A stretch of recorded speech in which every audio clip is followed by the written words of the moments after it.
Bonjour à tous et bienvenue dans un nouvel épisode de Le Mystère Miaou. Aujourd'hui, il s'agit d'un épisode hors série dans lequel je reçois un invité, un professionnel du monde du pet sitting. Cet invité va nous éclairer pour mieux comprendre les métiers en rapport avec les animaux de compagnie ou encore leur écosystème. Je suis Cyril Bauchet, comportementaliste félin et cat-sitter dans la vallée sud des Hauts-de-Seine. Et j'ai donc le plaisir de vous offrir cette conversation avec Brunhilde Ract-Madou, qui est éthologue et consultante en comportement du chat. Bonjour Brunhilde. Bonjour Cyril. Alors pour commencer Brunhilde, est-ce que tu pourrais nous expliquer à nos auditeurs en quoi consiste ton métier d'éthologue spécialisé dans le comportement du chat? Alors, ça consiste à étudier le chat captif ou le chat libre, en fonction des questions qu'on peut avoir sur son comportement. Donc, on peut se poser la question du bien-être des chats en refuge, par exemple. On peut se poser la question du déplacement des chats libres. On peut se poser la question du type d'interaction que les chats peuvent avoir entre eux ou avec l'humain. Donc moi, j'ai fait quelques études sur le comportement des chats, notamment en refuge. Pour essayer d'améliorer leurs conditions de vie en refuge, donc proposer des aménagements de l'environnement, voir comment est-ce qu'ils utilisent les aménagements et l'espace et puis donner des conseils pour, optimiser leurs conditions de vie, pour améliorer leur bien-être. Quel a été ton parcours pour en arriver là? Et puis j'allais dire, que fais-tu aujourd'hui? Qu'est-ce que tu proposes aux gens qui rentrent en contact avec toi? Alors j'ai commencé par être assistante vétérinaire, puis j'ai décidé de me spécialiser en éthologie. Donc l'éthologie, c'est une science, une discipline de la biologie qui correspond à l'étude du comportement des animaux dans leur milieu de vie. Donc ça peut être le milieu captif comme le milieu libre, le milieu sauvage. Donc j'ai étudié différentes espèces animales, des animaux sauvages, mais aussi des animaux domestiques. Et de fil en aiguille, j'ai commencé à travailler dans un refuge, donc où il y avait notamment des chiens et des chats. Et j'ai fait des études sur le comportement de chats en refuge. Et il y a une dizaine d'années, j'ai créé mon entreprise comme consultante en comportement du chat. Et du coup, pour me spécialiser vraiment dans l'étude du comportement de cette espèce et proposer diverses prestations autour du comportement du chat. Lorsque les humains font appel à toi, quels sont les comportements les plus courants que tu observes chez les chats? Et d'ailleurs, pourquoi souvent ces mêmes comportements sont-ils appelés des comportements gênants? Alors, les principaux motifs de consultation vont être les comportements agressifs des chats vis-à-vis d'autres chats ou vis-à-vis des humains. Ça va être aussi pour des éliminations en dehors du bac, donc pour des urines ou des selles en dehors du bac à litière. Donc ça, on va dire que c'est les deux motifs principaux pour lesquels peux être contactée. Mais parfois, je suis contactée aussi parce que le chat fait des griffades exacerbées, parce qu'il a des miaulements la journée ou la nuit qui peuvent être un peu intenses. Mais je suis aussi contactée en prévention pour des conseils lorsqu'il y a un changement dans l'environnement du chat. Par exemple, l'arrivée d'un bébé, l'arrivée d'un humain, d'un adulte dans la maison, avant un déménagement. Hem, donc on a vraiment en fait 2 catégories, on va dire les, entretiens pour des conseils préventifs et les entretiens lorsqu'il y a une problématique, qui s'est installée dans la cohabitation entre le chat et les humains. Donc cette problématique, c'est vrai qu'on appelle souvent ça comme, étant des comportements gênants ou dits gênants pour l'humain, parce que lorsqu'on a un chat qui, fait pipi sur le canapé ou sur le lit, bah, c'est un comportement qui va nous déranger. Mais ce qui est important, en fait, dans notre pratique de comportementaliste, c'est de voir, en fait, pourquoi est-ce que le chat va faire ça? Il y a toujours plusieurs raisons, hein, il y a toujours une explication et du coup d'essayer de faire un bilan de la situation pour pouvoir l'expliquer à l'humain. Donc justement, si on fait un petit focus sur les humains, quelles pourraient être les erreurs les plus communes qu'ils font en matière de compréhension des comportements de leur chat?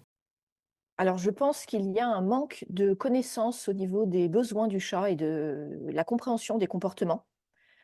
Donc je pense que les erreurs viennent de là. C'est que beaucoup de personnes ne connaissent pas bien les besoins du chat. Quand on parle de besoins, on parle des besoins physiologiques, les besoins vitaux, comme manger, boire, dormir, mais aussi les besoins comportementaux. Et on oublie un petit peu que le chat a tous ces besoins-là et qu'il c'est important pour lui que ses besoins soient satisfaits pour son équilibre, hein, mental et physique et pour son bien-être. Donc je pense que la plupart des erreurs viennent vraiment de là et souvent aussi des mauvaises interprétations des comportements du chat. On a tendance à faire pas mal d'anthropomorphisme, donc c'est-à-dire qu'on va prêter des sentiments, des intentions, des compétences réservées à l'humain. Heu et on va, du coup, imaginer que le chat va faire un certain nombre de comportements comme s'il était un humain. Par exemple, le chat qui fait pipi sur le lit, c'est pour se venger. Le chat qui agresse, c'est parce qu'il est méchant. Ce type de d'explication qu'on entend souvent. Est-ce que, Brunhilde, la science du comportement du chat a évolué au cours des dernières années? Je crois savoir qu'on a découvert de nombreuses choses à leur sujet. Oui, effectivement, les études en éthologie concernant le chat sont de plus en plus nombreuses. Donc, moi, je vois ça vraiment comme quelque chose de très positif. C'est-à-dire que de plus en plus de chercheurs et de centres de recherche s'intéressent au chat, à mieux comprendre ses comportements. Donc, les comportements entre chats, mais les comportements aussi avec l'humain, la cohabitation avec l'humain, les capacités cognitives du chat, les capacités sensorielles. Bref, il y a tout un tas de thèmes qui sont étudiés. Et effectivement, les connaissances évoluent relativement vite, on va dire à l'échelle, de l'éthologie. Et donc ces dernières années, on a, de nouvelles connaissances qui nous permettent de mieux comprendre certains comportements du chat. Allez, une question qui pique, qui gratouille maintenant. Est-ce qu'il y a un mythe ou une idée reçue sur le comportement des chats qui te fait bondir ou qui t'agace vraiment? C'est difficile de dire un mythe ou une idée reçue parce que, je pense que je pourrais en lister une cinquantaine, mais on n'a pas forcément le temps là de tout détailler. Je pense que, ce que j'entends le plus et ce qui est le plus néfaste dans la relation entre l'humain et le chat, c'est de dire que le chat est un animal indépendant et qu'il n'a pas besoin de nous. Parce qu'on voit que les chats qui vivent avec nous sont totalement dépendants de nous, pour tout, pour la nourriture, pour les soins, pour, les activités. Voilà, ils ont très peu de contrôle en fait sur leur environnement, donc ils restent très dépendants de nous et peuvent être aussi très attachés à l'humain. Et justement, comment cet environnement, l'environnement domestique, affecte-t-il le comportement du chat? Alors, quand on parle d'environnement domestique, et je pense que c'est ce que tu as en tête, on va parler de l'environnement physique, comment est-ce que l'environnement est aménagé, mais aussi la relation à l'humain ou aux humains de la famille. Donc, ça peut affecter le chat, notamment au niveau de la relation, quand on a une relation un peu conflictuelle ou quand on va forcer le chat pour les caresses, pour les contacts, on va le porter alors qu'il n'aime pas ça. Lorsqu'on va un peu oublier de prendre du temps avec lui, on va pas passer assez de temps pour jouer avec lui, par exemple. Lorsqu'on va le forcer pour être brossé, pour avoir tout type de soins. Et par rapport à l'environnement physique, mais c'est des oublis ou des méconnaissances sur les besoins du chat, sur tout ce qui est aménagement de l'environnement, installation de hauteur, donner la possibilité au chat de se cacher, lui proposer un environnement qui est enrichi avec des activités, avec la possibilité d'explorer, de jouer, etc. Donc c'est vrai que quand on oublie un petit peu les besoins du chat, on va pas forcément bien aménager son environnement. On va le forcer dans les contacts, dans les caresses. Et c'est vrai que ça peut grandement affecter en fait la relation qu'on a avec le chat et puis affecter son comportement et son bien-être. Brunil, tu as écrit quelques ouvrages au sujet de nos amis, les chats. Quel serait celui que tu conseillerais à nos auditeurs comme étant un must-have? Tu sais, celui qu'il faut vraiment avoir dans sa bibliothèque. Alors tous. En fait, alors juste pour résumer, j'ai écrit 2 livres et j'ai participé à 2 chapitres d'un livre. Donc je vais juste les citer pour que ce soit, clair. Le premier livre, c'est «Le comportement de mon chat» qui est sorti en 2021. Le second est sorti aussi en 2021, «Pourquoi mon chat n'aime pas les portes fermées». Et ensuite, j'ai participé au livre qui s'appelle Comportement et bien-être du chat. Donc j'ai écrit 2 chapitres pour ce livre-là. C'est un livre, où plusieurs auteurs, ont participé du coup, à l'écriture de la quinzaine ou vingtaine de chapitres. Voilà, et tout récemment, mon livre «Pourquoi mon chat n'aime pas les portes fermées», a été réédité du coup, chez un nouvel éditeur. Mais j'en parlerai, je pense, juste après. Donc, pour répondre à la question du must-have, mais en fait, ça dépend un petit peu de ce qu'on vient chercher comme information. Le comportement de mon chat, c'est un livre qui est général et qui donne plein d'informations sur le chat, la cohabitation avec l'humain, la compréhension des comportements, comment faire pour éviter les comportements dits gênants et comment faire, voilà, quelques pistes de réflexion lorsqu'il y a une problématique comportementale qui s'est installée. Et le livre «Pourquoi mon chat n'aime pas les portes fermées» est un livre qui est basé sur les croyances et les idées reçues du chat. Donc l'idée, c'est d'essayer d'un petit peu expliquer en fait pourquoi le chat fait tel et tel comportement qui nous paraissent un petit peu bizarres, mais qui sont généralement des comportements normaux pour le chat. Bon, alors tu m'as tendu une perche hein, sur ton livre «Pourquoi mon chat n'aime pas les portes fermées». Justement, la sortie, la réédition de ce livre, c'est aujourd'hui, le 16 février. Est-ce que tu peux nous le présenter en quelques mots?